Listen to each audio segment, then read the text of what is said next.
nên nói chơi hay chơi tôi muốn nói chơi nữa ta xin mà cháu nó不当chơi li á chơi fashion nó不当nữa chơi nè tôi nói chơi gì cũng tập ra chơi hết chỉ mua cái tờ nữa cháu nó不当chơi li á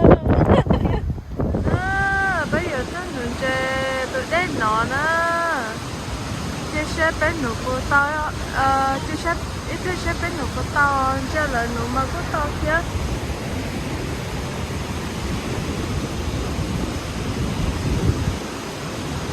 nó đi tôi cho làm bài chơi xã hội thì là nó chơi xã hội nữa thằng con nó bé một bé nó tao hơn nữa chỉ tao chơi đi tôi chỉ mà chơi rong gốc cơ chơi nó mà rong gốc ta nó mà giam lồng để sống nó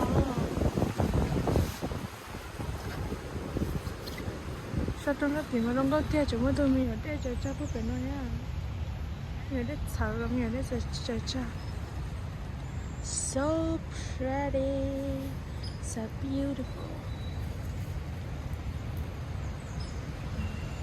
nó tao chơi cầu lót theo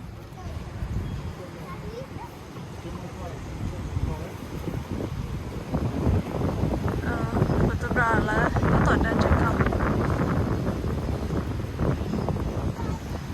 tụi chơi cầu nó mà lót theo liêu I mean this is the biggest fish that we have caught today so that's a big catfish right there. The catfish nó lót theo bé nó lấy từ white bass nha nó hết xí mà nó nãy rồi. I got a catfish. I can't believe it. Why?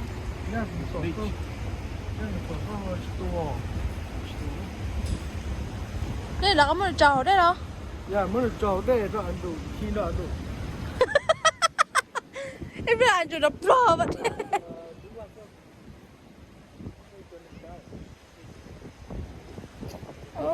Nên để mà tôi nung chè, nung ston chè đi, khỏi trên thêm mà yêu chụp nung chè, đó là mà nung tôi nung chè con nó, giờ cá chắp lô, nung chè con à. Don't step on it. Look, it's bleeding. It's hurt. Mới đến kia hả?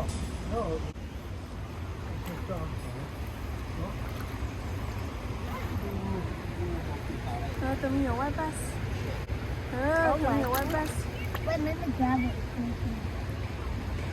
Right here. Big. Wow.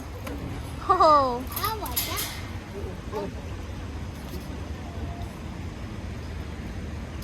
Wow, có tụi nhà phim nên lấy từ fish này chỉ bao tự nhiên chơi ha. Cái chuyện này nó tới tuần chơi này nó hopefully yeah tuần chơi câu đó khỏi đây. Cái sáng nay chơi câu ha white bass. So hopefully it's one of those. Where is it?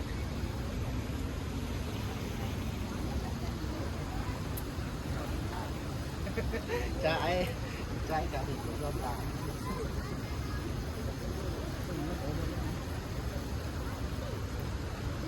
You know what it is? No?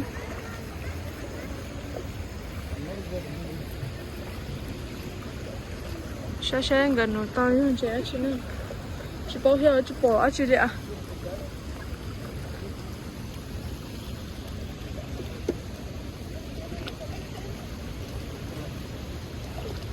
Nhiều hầu á.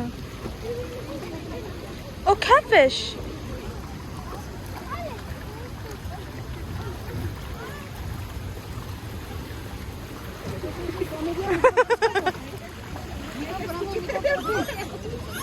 Oh.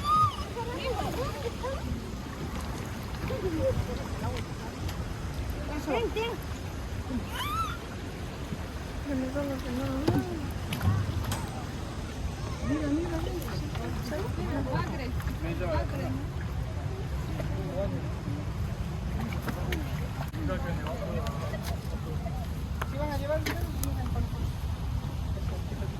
Mình đặt ăn một cái thôi mình catfish đó chỉ tôi nói chỉ là một cái.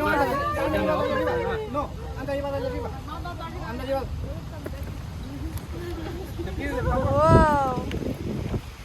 cá đó lấy được catfish nó chơi là chuyện đó tao cho anh chạy cầu nữa đó là mà của tao những chạy cầu đó của chú bảo để tao tự mà nó vậy là để mất tụ khó cho nó chỉ là để mà bỏ tụ khó à cho nó thì sẽ được tiền mua catfish nó đó là mà đây là loại để tụ khó nó biết cho ta lấy chú bảo là tự mà chú rồi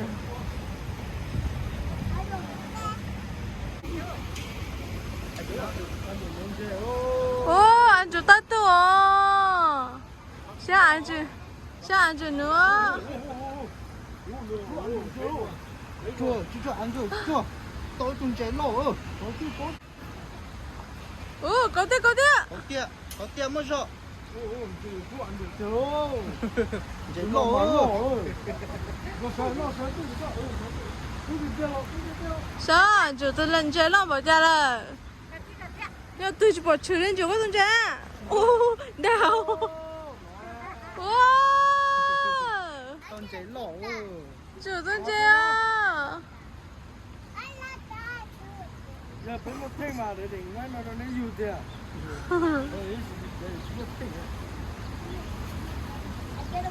anh mày làm bên chúa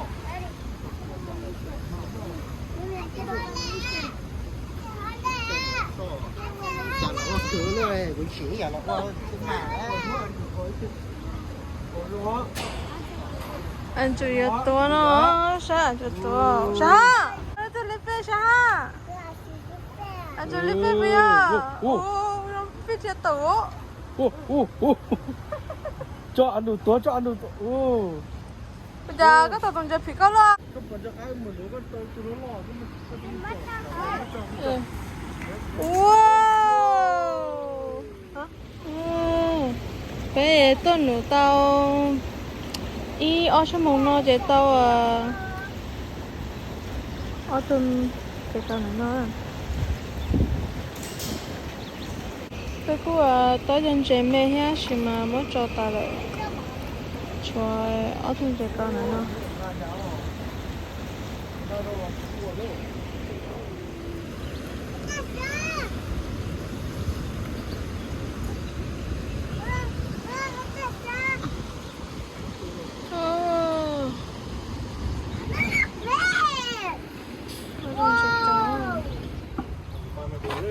I can see her teeth in there. oh hey anh chú who fish nó tôi lấy fish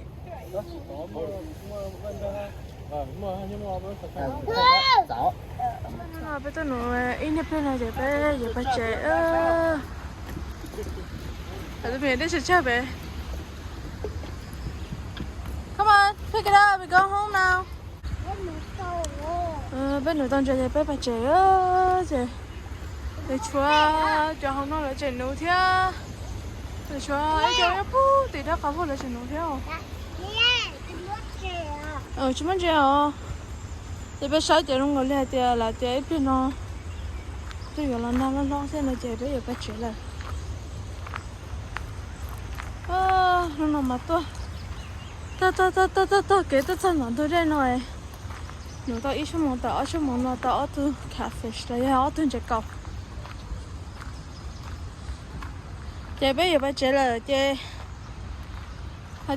thì next week muốn nó buffalo thiên nó chơi Malia thay cho nó sẽ là tôi sai